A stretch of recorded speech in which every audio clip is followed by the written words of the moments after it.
Had the apostles remained spiritually alert and attentive, had they participated in Jesus' prayer to the end, they would have reached another mountaintop experience and witnessed further transfigurations.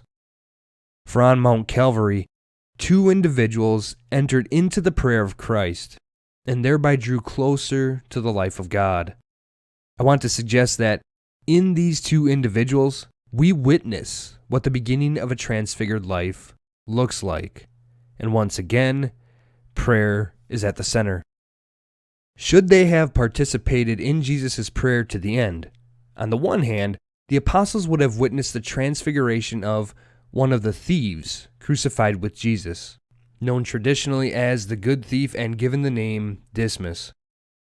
Dismas, hearing his partner in crime revile Jesus, speaks the truth, saying, "Have you no fear of God?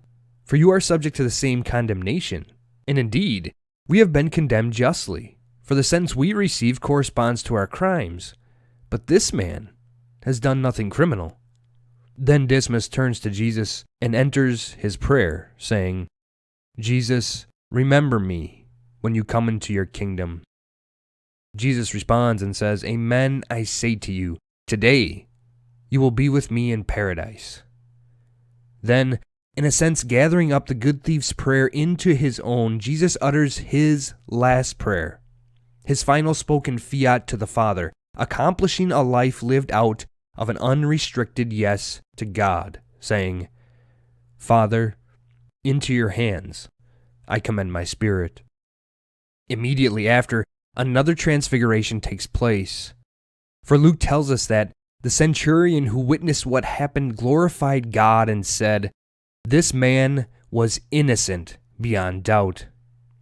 The account makes clear that the good thief and centurion alike have been transfigured, for they have undergone a transfiguration by way of conversion from unbelief to faith, and commenced their journey of ever-deepening communion with God by prayer. Their prayers, closely united to that of Christ, testify to this.